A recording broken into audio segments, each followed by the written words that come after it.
Assalamualaikum warahmatullahi wabarakatuh. Di sini saya bakal coba jelasin. Sebelumnya saya ingin memperkenalkan nama-nama di kelompok saya, yaitu ada saya sendiri, Muhammad Rahul, Teguh Fasyami Raza, Ma Jeffrey, dan juga Muhammad Iqbal. Di sini kami bakal menjelaskan dari proses knowledge dan discovery. Dan untuk saya sendiri, saya juga akan menjelaskan apa itu proses knowledge dan discovery dan kenapa kita membutuhkan standarisasi model knowledge dan discovery. Oke, baik, yang pertama saya coba bakal jelasin apa itu proses knowledge dan discovery.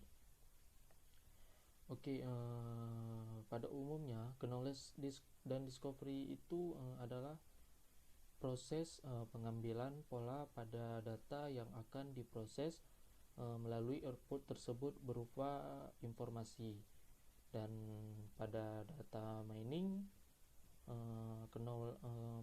knowledge dan discovery itu dapat diartikan proses non-trivia untuk mencari dan mengidentifikasi pola patterns dalam data, di mana pola yang ditemukan bersifat sah, baru, dapat bermanfaat, dan dapat dimengerti. Dan saya coba sedikit jelaskan pada modelnya, yaitu pada model proses knowledge dan discovery itu terdiri dari serangkaian langkah proses yang harus diikuti oleh para praktisi ketika akan melakukan pekerjaan knowledge discovery. Jadi model ini menggambarkan tentang prosedur yang akan dilakukan di setiap langkahnya. Jadi pada sejarahnya, sejak dari tahun 1990-an, banyak perbedaan proses knowledge dan discovery telah dikembangkan. Jadi awal mulanya proses ini dikembangkan oleh para peneliti dan diikuti para industri. Jadi awal mulanya proses ini dikembangkan itu pertama kali struktur dasar pada model ini disusun adalah oleh Fayad et al. Dan kemudian diperbaiki atau dimodifikasi oleh orang lain. Jadi untuk modelnya, perbedaan yang paling utama adalah antara model yang dijelaskan di atas terletak pada jumlah dan ruang lingkup langkah-langkah spesifik. Untuk fitur umum dari semua model adalah definisi input dan output. Jadi pada input itu adalah tipikalnya mencakup data dalam berbagai format seperti data numerik, nominal, dan sedang outputnya adalah pengetahuan baru yang dihasilkan. Baik, saya lanjut untuk kenapa kita membutuhkan standarisasi model knowledge dan discovery.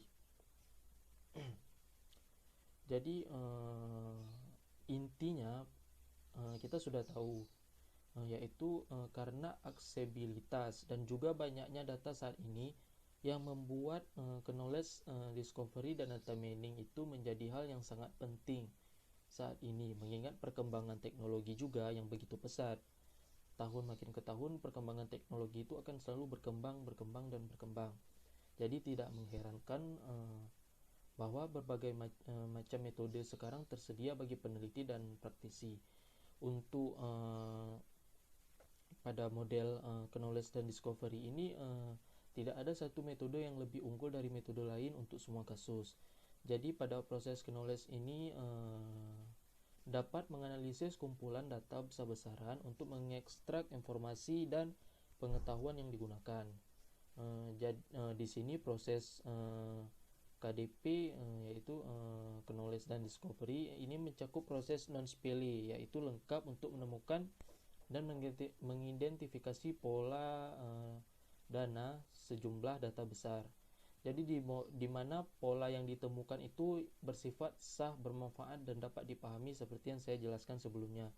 Jadi pada alasan lainnya juga adalah KDP ini berkaitan dengan metodologi integrasi data, penemuan ilmiah, interpretasi, visualisasi pula, dan berbagai hal kemungkinan. Jadi itulah alasan kenapa kita membutuhkan standarisasi model knowledge dan discovery. Oke, segitu saja yang bisa saya jelaskan. Kemudian dilanjut oleh kawan saya. Terima kasih. Assalamualaikum warahmatullahi wabarakatuh. Nama saya Muhammad Iqbal. Saya ingin membaca jawaban dari pertanyaan jelaskan perbedaan data mining dan proses knowledge dan discovery. Data mining adalah sebuah kegiatan untuk mengidentifikasikan berbagai jenis data. Dari banyaknya data yang tersimpan di database, data tersebut diidentifikasikan baik dicari kemungkinan adanya pola ataupun lainnya yang dianggap berpotensi untuk menghasilkan sesuatu yang bisa dipakai oleh organisasi atau perusahaan yang memiliki database tersebut. Knowledge discovery in database process adalah salah satu metode yang bisa digunakan dalam menggunakan data mining.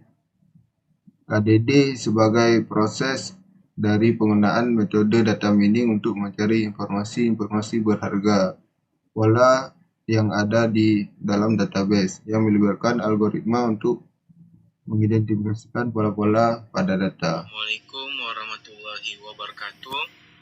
Perkenalkan, nama saya Tengku Hashim Reza. Saya dari kelompok 4 akan melanjutkan soal nomor 4, yaitu sebutkan model proses knowledge dan discovery. Yang pertama yaitu ada model academic research. Upaya pembentukan model KDP dimulai di dunia akademis. Pada pertengahan 1990-an, ketika bidang DM data mining sedang dibentuk, para peneliti mulai mendefinisikan prosedur multilangkah untuk memandu dalam penggunaan tool data mining.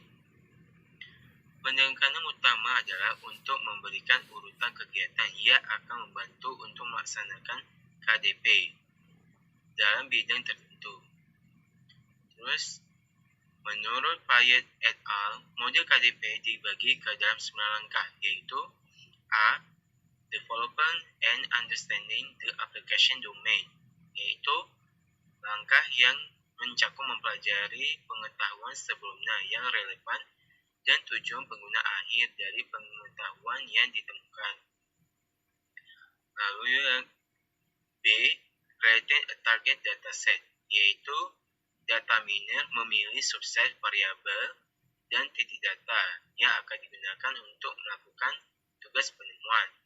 Langkah ini biasanya mencakup data query yang ada untuk memilih subset yang diinginkan.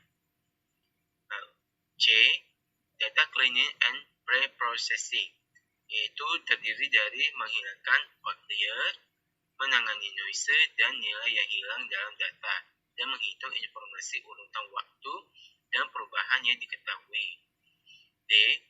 Data reduction and projection, yaitu langkah ini terdiri dari menemukan atribut yang berguna dengan menerapkan pengurangan dimensi dan metode transformasi, dan menemukan representasi data yang invariant. A. Choosing the data mining test, yaitu data miner mencocokkan tujuan yang ditentukan pada langkah 1 dengan metode DM tertentu, seperti klasifikasi, regresi, pengelompokan, dan lain-lain. F. Choosing the data mining algorithm, yaitu data miner memilih metode untuk mencari pola dalam data dan memutuskan model dan parameter mana dari metode yang digunakan yang sesuai. G. Data mining, yaitu langkah yang menghasilkan pola dalam bentuk representasi tertentu, seperti aturan klasifikasi, pohon keputusan, model regresi, tren, dan lain-lain. H. Interpreting minute patterns, yaitu analisis melakukan visualisasi pola dan model yang diekstraksi dan visualisasi data berdasarkan model yang diekstraksi. Lalu yang terakhir, consolidating discovered knowledge, yaitu adalah langkah terakhir yang terdiri dari menggabungkan pengetahuan yang ditemukan ke dalam sistem kinerja dan mendokumentasikan dan melaporkannya kepada pihak yang berkepentingan. Langkah ini juga dapat mencakup pemeriksaan dan penyelesaian potensi konflik dengan pengetahuan yang diyakini sebelumnya. Yang kedua, model industri. Model industri dengan cepat mengikuti apa yang dilakukan oleh akademis. Beberapa pendekatan berbeda dilakukan, mulai dari model yang disusun oleh individu dengan pengalaman industri yang luas hingga model yang diusulkan oleh konsorsium industri besar. Dua model industri yang representatif adalah model 5 langkah oleh Cabena et al. Dengan dukungan IBM dan model GRIS-DM 6 langkah industri yang dikembangkan oleh konsorsium besar perusahaan Eropa. GRIS-DNI, Cross Industry Standard Process of Data Mining, pertama kali didirikan pada akhir 1990-an oleh perusahaan, yaitu Integral Solution ITA, NCK, Daimler Chrysler, dan Okra. Yang ketiga, model hybrid. Perkembangan model akademi dan industri telah menyebabkan perkembangan model hybrid. Ialah model yang menggabungkan aspek keduanya. Salah satu model adalah model KDP 6 langkah yang dikembangkan oleh Chios dan kawan-kawan. Model tersebut dikembangkan berdasarkan model GRIS-DM dengan mengadopsinya ke penelitian akademik. Perbedaan utama dan ekstensi termasuk memperkenalkan beberapa mekanisme umpan berbalik eksplisit baru. Model GRIS-DM hanya memiliki 3 sumber umpan balik utama, sedangkan model hibrida memiliki mekanisme umpan balik yang lebih rinci dan modifikasi langkah terakhir karena dalam model hybrid, knowledge discovery untuk tujuan tertentu. Sekian dari penjelasan saya sampaikan. Kemudian soal yang berikutnya akan dijelaskan oleh teman saya. Selanjutnya, saya akan menjelaskan tahapan proses knowledge dan discovery. Yang pertama ada business understanding. Proses yang dilakukan pada tahapan business understanding ialah pertama memahami tujuan dan kebutuhan dari sudut pandang bisnis. Kemudian, menerjemahkan pengetahuan ini ke dalam pendefinisian masalah pada data mining. Setelah itu, akan ditentukan rencana dan strategi untuk mencapai tujuan. 2. Data understanding. Dimulai dengan pengumpulan data, setelah itu mengidentifikasi masalah kualitas data untuk mendeteksi bagian menarik dari data untuk digunakan hipotesa sebagai informasi yang tersembunyi. Yang ketiga ada data preparation. Tahap ini untuk membangun dataset akhir. Kemudian tahap ini juga mencakup pemilihan tabel, record, dan atribut-atribut data, termasuk pembersihan dan transformasi data. Selanjutnya, yang keempat itu modeling. Secara khusus, ada beberapa teknik berbeda yang dapat diterapkan untuk masalah data mining yang sama. Di pihak lain, ada teknik pemodelan yang membutuhkan format data khusus, sehingga pada tahap ini masih memungkinkan kembali ke tahap sebelumnya. Yang kelima, ada evaluation. Pada tahap ini akan dilakukan evaluasi terhadap keefektifan dan kualitas modal. Dari tahap ini adalah menentukan apakah ada masalah bisnis yang belum dipertimbangkan.